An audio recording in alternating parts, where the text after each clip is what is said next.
मैं श्रीमती प्रेम परिहार, सहायक आचार्य, राजकीय बांगड़ महाविद्यालय डीडवाना, और आज हम बैंकिंग नियमन अधिनियम 1949 के बारे में जानकारी प्राप्त करेंगे।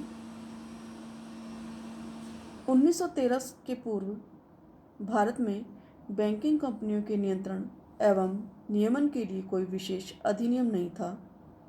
यद्यपि भारतीय विनिमय साध्य विलेख अधिनियम 1881 में बैंकों के नियंत्रण हेतु नाम मात्र की व्यवस्था थी। अतः बैंकिंग कंपनियों पर प्रभावी नियंत्रण के उद्देश्य से भारतीय कंपनी अधिनियम 1913 में बैंकिंग कंपनियों के नियंत्रण एवं नियमन के लिए विशेष व्यवस्थाएं की गई, किंतु इस अधिनियम की कई खामियों पर ध्यान न जाने के कारण बैंक उचित नियंत्रण के अभाव में फेल हो गए और जमाकर्ताओं के हितों को भारी नुकसान पहुंचा। 1934 में पारित रिजर्व बैंक अधिनियम में भी रिजर्व बैंक को बैंकों पर नियंत्रण करने के लिए कई अधिकार दिए गए थे। बैंकिंग कंपनियों पर नियंत्रण को प्रभावी बनाने की दृष्टि से 1936, 1939, 1944 में सरकार ने कंपनी अधिनियम में अनेक संशोधन किए।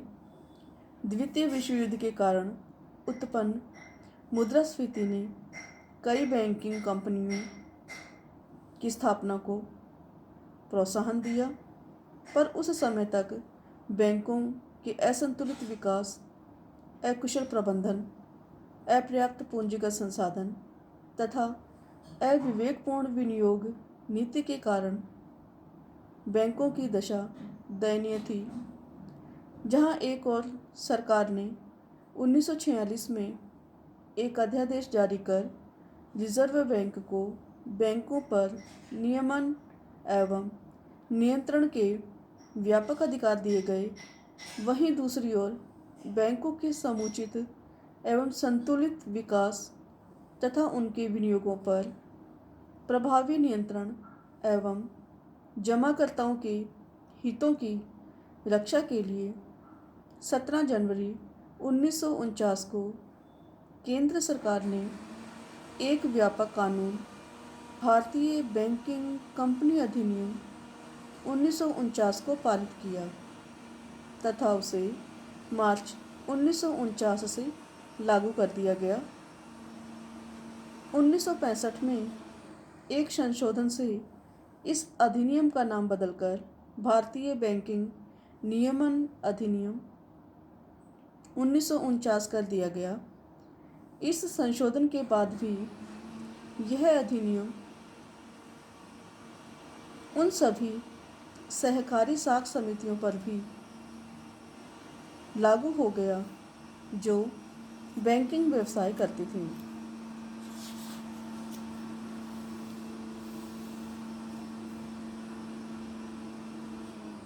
1965 के संशोधन के बाद सहकारी साख समितियों पर निम्नलिखित प्रभाव पड़े। पहला प्रभाव तो यह पड़ा कि रिजर्व बैंक से लाइसेंस लेना अब इन समितियों को अनिवार्य हो गया। बिना लाइसेंस के वो बैंकिंग व्यवसाय नहीं कर सकती थी। इस अधिनियम के अंतर्गत आ जाने पर सभी सहकारी साख समितियों को अपने नाम के साथ बैंक, बैंकर अथवा बैंकिंग शब्द जोड़ना अनिवार्य रूप से लागू हुआ। न्यूनतम प्रदत्त पूंजी और रक्षित कोष भी रिजर्व बैंक द्वारा निर्धारित और नियमित अधिनियम के अंतर्गत रखना इन सहकारी साख समितियों के लिए आवश्यक हो गया।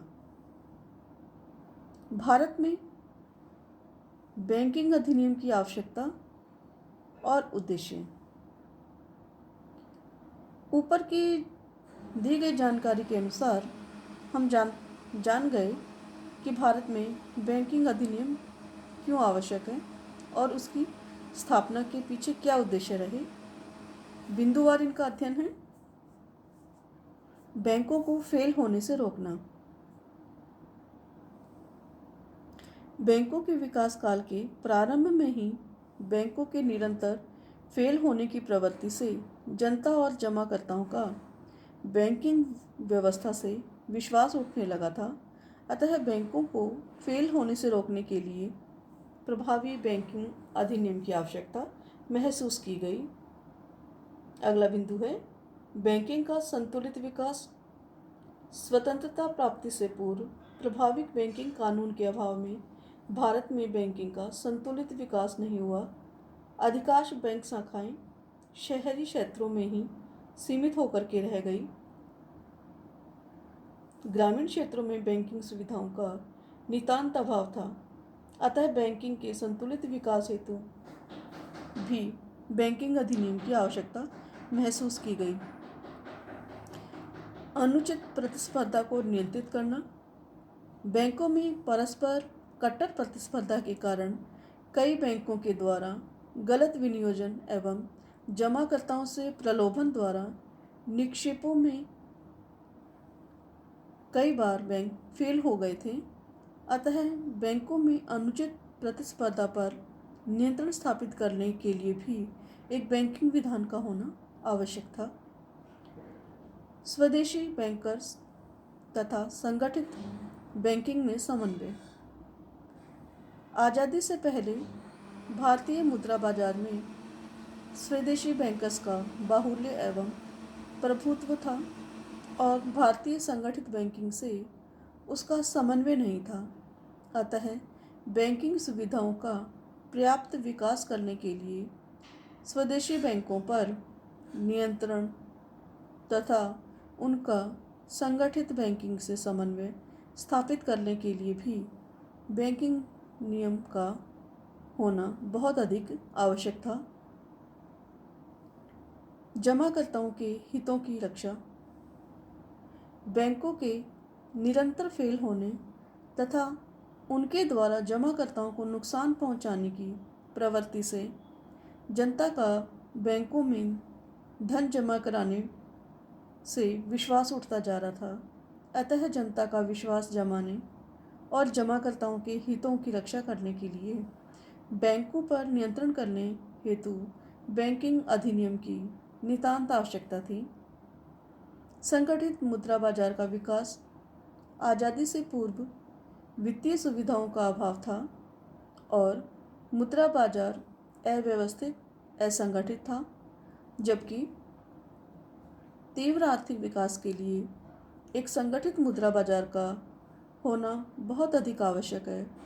अतः संगठित मुद्रा बाजार के विकास हेतु प्रभावी बैंकिंग अधिनियम की आवश्यकता महसूस की जा रही थी। अगला है रिजर्व बैंक की मौद्रिक एवं साख नीतियों का सफल क्रियान्वयन। भारतीय बैंकिंग पर रिजर्व बैंक का प्रभावी नियंत्रण न होने से रिजर्व बैंक की मौद्रिक एवं साख नीतियों को सफलतापूर्वक लागू करना एक कठिन कार्य होता जा रहा था।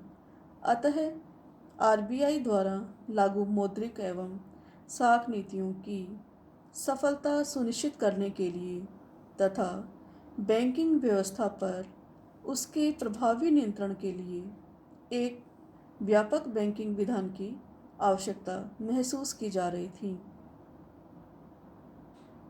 अगला है बैंकों के अनुचित विनियोजन पर नियंत्रण स्थापित करना।